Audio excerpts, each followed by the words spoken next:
Mrs Rajib, আমি অতিষ্ঠ হয়ে গেছি এই চিকুর উপর। ও আমার বাড়ির প্রতিটি জানালার কাজ ভেঙে আমাকে অতিষ্ঠ করে তুলেছে, কিন্তু এখনো সব রুলস ভেঙে সোসাইটির সব মেম্বারদেরকেও বিরক্ত করে যাচ্ছে। চিকুর নামে এত এত কমপ্লেইন যে আমি আপনাকে কি বলবো মিসেস রাজীব, কি আর বলবো। সকাল থেকে সন্ধ্যা শেষ হয়ে যাবে, তবু ওর কমপ্লেন বলা শেষ হবে না। আপনি ওকে কিছু বলেন না কেন? আসলে আঙ্কেল, আসলে আমি তোমার কাছ থেকে আর কিছুই শুনতে চাইছি না। আমি লাস্ট ওয়ার্নিং দিচ্ছি, এরপর থেকে যদি আর কোনো দুষ্টামি করো তাহলে এই লাল মিয়া তোমার 12টা বাজিয়ে দেবে বলে দিলাম।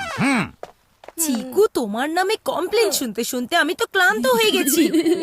প্রতিদিনই কেউ না কেউ তোমার নামে কমপ্লেন করে। হ্যাঁ মা, স্কুলেও সব টিচারদেরকেও বিরক্ত করে। অর্ধেক সময় তো স্কুলে ক্লাসের বাইরেই দাঁড়িয়ে থাকে। বান্টি, বাজিও না আমার মগজের ঘন্টি। চিকু, তুমি আমার মগজের ঘন্টি বাজিয়ে দিচ্ছ।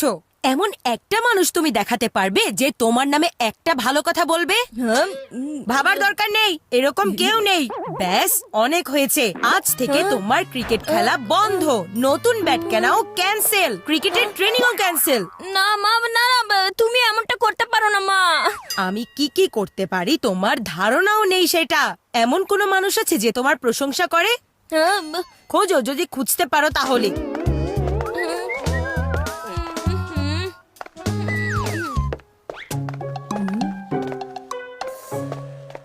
চিকু বন্ধু আমার, কি ব্যাপার আজকে জঙ্গলের সিংহ এরকম বিড়াল হয়ে ঘুরে বেড়াচ্ছে কেন? ভিকি, লাল মিয়া আঙ্কেল যেভাবে ঢোল পিটিয়ে আমার নামে কমপ্লেন করেছেন, আমার অবস্থা তো একদম খারাপ হয়ে গেছে। সত্যি কি আমার ব্যাপারে ভালো কিছু বলবে এমন কেউ নেই? কেউ না কেউ তো অবশ্যই থাকবে। আরে আছে না, আরে চিকু আমাদের স্কুলের টিচার প্রত্যাশা ম্যাম, যিনি পরশুদিন স্কুল ছুটির পর তোমাকে আটকে অনেকগুলো কাজ করিয়েছিলেন, মনে আছে? হ্যাঁ বন্ধু, উনি যদি মায়ের কাছে আমার নামে একটাও ভালো কথা বলেন তাহলে আমার নষ্ট হয়ে যাওয়া ইমেজ ঠিক হয়ে যাবে। কিন্তু প্রত্যাশা ম্যাম আর মায়ের দেখা হবে কি করে? তোমার এই বেস্ট ফ্রেন্ড দেখা করাবে ওনাদের। আজ প্রত্যাশা ম্যাম ফর্ম দেওয়ার জন্য বাড়িতে আসবেন। তুমি শুধু তোমার মাকে আমাদের বাড়িতে পাঠিয়ে দিও, তারপর আমাদের কাজ হয়ে যাবে। দারুণ প্ল্যান করেছো। চিকু, তোমার এই প্ল্যান কখনোই সাকসেসফুল হবে না, কারণ বান্টি করে দেবে তোমার প্ল্যানের ছুটি। হ্যালো মা, আমি ভিকির বাসায় পড়াশোনা করছি, কিন্তু ম্যাথ বইটা বাসায় ফেলে এসেছি। তুমি কি বইটা দেওয়ার জন্য এখানে আসতে পারবে মা? চিকু, তোমার কি এটা এখনই লাগবে? হ্যাঁ মা, এখনই লাগবে, নয়তো আমি পড়তে পারবো না তো। ঠিক আছে, আমি নিয়ে আসছি।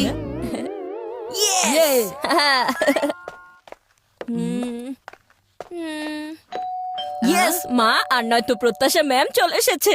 ভিকি, আমাদের প্ল্যান 50% সাকসেসফুল হয়ে গেছে। বান্টি, তুমি এখানে কি করছো? আমি তো ফর্ম দিতে এসেছিলাম। রাস্তায় প্রত্যাশা ম্যামের সঙ্গে দেখা হলো, তখন উনি বললেন ভিকির বাসায় এই পেপারগুলো দিতে। টিচারের কথা আমি কিভাবে অমান্য করতে পারি? আচ্ছা, তুমি এত শকড হয়ে আছো কেন? পাজি বান্টি, সকাল থেকে তুমি আমার উইকেটের পিছনে পড়ে আছো। নিশ্চয়ই তুমি প্রত্যাশা ম্যামের থেকে এই ফর্ম নিয়েছো, যেন প্রত্যাশা ম্যাম আর মায়ের কোনোভাবেই দেখা না হয়। জানোই যখন তখন জিজ্ঞেস করছো কেন? হ্যাঁ, ফর্ম দেওয়ার জন্য থ্যাংক ইউ বান্টি, কিন্তু প্রত্যাশা ম্যাম কোথায় গেছেন? প্রত্যাশা ম্যাম বলছিলেন লাইব্রেরিতে যাওয়া দরকার, তাহলে ওখানেই হয়তো গেছেন। যাও সরো, আমি এখন যাচ্ছি। তোমার সাথে আজে বাজে কথা বলার মতো সময় আমার নেই। বান্টি সবকিছু ইচ্ছে করে করেছে। ওকে তো আমি ব্যাক টু প্যাভিলিয়ন পাঠিয়েই ছাড়বো। বান্টিকে তুমি পরে দেখে নিও চিকু, কিন্তু এখন ভাবো আমরা কি করতে পারি। তোমার মাও কিন্তু চলে আসবেন। আমি ভেবে ফেলেছি আমাকে কি করতে হবে। যে কোনো ভাবেই হোক আজকে আমি প্রত্যাশা ম্যাম আর মাকে দেখা করিয়েই ছাড়বো। ওহো, মা যে কখন আসবে। এই ভিকি, চলো মা আসার আগ পর্যন্ত আমরা পিসিতে গেম খেলি। না না, আমাকে পড়তে বসতে হবে। আমার ম্যাথ বুক তো ভেতরে রেখে এসেছি।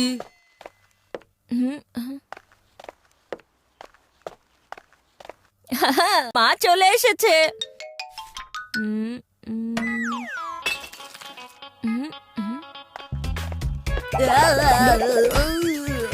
হ্যাঁ কি ব্যাপার ভিকি, তুমি তো পুরো ক্যারেক্টারেই ঢুকে গেছো। হ্যাঁ ক্যারেক্টার বাদ দাও, আমি তো সত্যি সত্যি পড়ে গেছি। ভিকি, তোমাকে আমার বন্ধুত্বের কসম, ক্যারেক্টারের ভেতর থেকে বের হও না। আরে ভিকি, কি হয়েছে? আন্টি, এই চিকু আমাকে খুব জ্বালাচ্ছে। না ও নিজে পড়াশোনা করছে, না আমাকে করতে দিচ্ছে, আর তার উপর আমাকে এমন ভাবে ফেলে দিয়েছে। দেখুন আন্টি, ক্রিকেটের কসম, প্লিজ আপনি ওকে এখান থেকে নিয়ে চলুন আন্টি। আমি ওর সাথে পড়াশোনা করতে চাচ্ছি না এখন। প্লিজ আন্টি, ওকে নিয়ে যান এখান থেকে।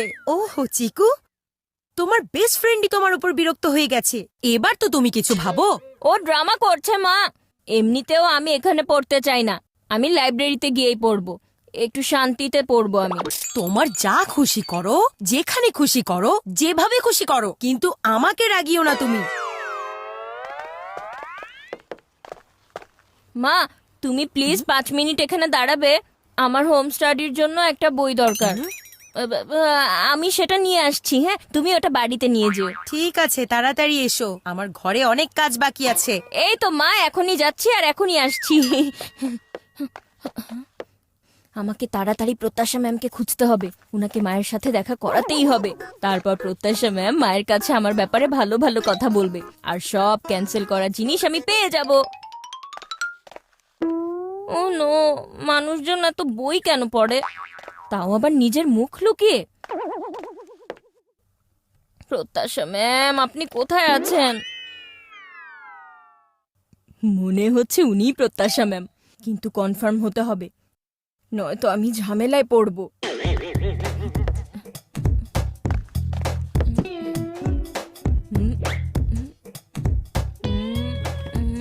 এই, এই, এই,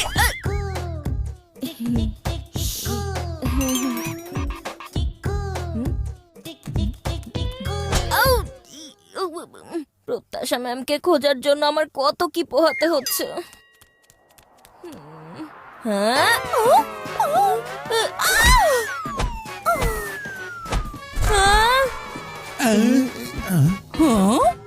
আরে রে, সরি সরি।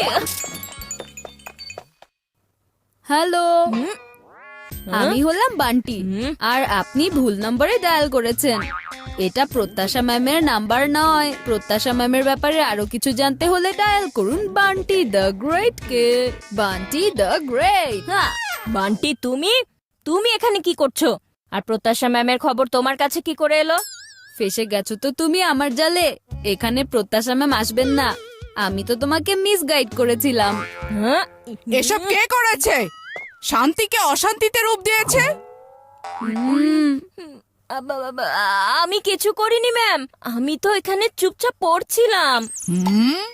আমি দেখেছি ম্যাম, এমন বাচ্চার নামে তো তার মায়ের কাছে কমপ্লেন করা উচিত। কোথায় তোমার মা? আমি এখনই ওনার কাছে তোমার নামে বিচার দিব। সরি ম্যাম, এরপর থেকে আমি খেয়াল রাখবো। আর ম্যাম, মা তো এখানে নেইও। যদি মা এসব ব্যাপারে জানতে পারে তাহলে তো আরো রেগে আগুন হয়ে যাবে। ম্যাডাম, ও আবারও মিথ্যে কথা বলছে। পাজি বন্টি, আমার সব ফিল্ডিং তুমি নষ্ট করছো, আমার সব শর্টসকে জিরোতে পরিণত করছো তুমি। ম্যাডাম, ওই যে দেখুন ওর মা। ও কি আপনার ছেলে? এখন আবার কি করলো? ও পুরো লাইব্রেরিতে ধ্বংসযজ্ঞ চালিয়েছে। আপনি ওকে কিছু শেখান না কেন? অনেক হয়েছে এবার চিকু। আগে তো পরিচিত মানুষজন তোমার নামে কমপ্লেন করতো, আর এখন অপরিচিত মানুষজনও করছে। কি করব এখন? চুপচাপ বাসায় চলো, মজা দেখাচ্ছি তোমাকে। আরে মা, তুমি এখানে কি করছো? আর এত রেগে আছো কেন? এই চিকু আবার কোনো ঝামেলা করেনি তো মা? তোমার কুইজ কম্পিটিশন শেষ হয়েছে, বাড়িতে চলো এখন। অটো, হ্যাঁ? আরে মা, তোমার সিরিয়াল দেখার সময় হয়ে গেছে, আর তোমার তো চিকুকে বকাও দিতে হবে, তাই না? চলো চলো, লেট হয়ে যাচ্ছে। আরে প্রত্যাশা, তুমি? মেঘা, তুমি কোথায় যে থাকো? কতদিন আমাদের দেখা হয় না। হ্যাঁ, ইয়েস, ফাইনালি লাস্ট বলে ছক্কা হয়ে গেল। সব প্ল্যান বৃথা হয়ে গেল। হ্যালো প্রত্যাশা ম্যাম, আপনি কেমন আছেন? ওই দিন আপনার হেল্প করে আমার খুব ভালো লেগেছে। আর কখনো যদি আমার হেল্প লাগে তাহলে অবশ্যই বলবেন। হেল্প? তুমি আমাকে কবে হেল্প করলে? ম্যাম, সেদিন স্কুল ছুটির পর আপনি আমাকে দাঁড়াতে বলেছিলেন আপনার বুকস, ফাইলস আর নোটের কাজের জন্য। চিকু, তুমি আমাকে হেল্প করনি, সেটা তোমার দুষ্টুমির জন্য তোমাকে পানিশমেন্ট দেওয়া হয়েছিল। হ্যাঁ? মেঘা, চিকুর কর্মকাণ্ডের জন্য পুরো স্কুল বিরক্ত। সব টিচার ওকে নিয়ে কমপ্লেন করে। দেখেছো মা, আমি তোমাকে বলেছিলাম না, স্কুলে সব টিচার চিকুকে নিয়ে কমপ্লেইন করতেই থাকে। বান্টি, তুমি আবার চিকুর ব্যাপারে কি বলছো? তোমার ব্যাপারেও তো অনেক কমপ্লেন রয়েছে। সেদিন ওর ক্লাস টিচার বলেছিল যে বান্টির নোটবুক ইনকমপ্লিট, ও একদম হোমওয়ার্ক করে না। তোমার ওদের দুজনের ওপর নজর রাখতে হবে, নয়তো কিছু হবে না চিকু আর বান্টিকে দিয়ে। শোনো, আমি এখন যাচ্ছি, বাই। কি বান্টি, খুব বড় বড় কথা বলছিলে তাই না? আজ থেকে তোমারও খেলাধুলা বন্ধ, ডান্স করা বন্ধ, আর নতুন সুযোগ ক্যান্সেল, আর হেডফোন তো ভুলেও চেও না। এই চিকুর পাল্লায় পড়ে আমারও লস হয়ে গেল। এখন থেকে তোমরা দুজন দিনরাত একই কাজ করবে, পড়াশোনা।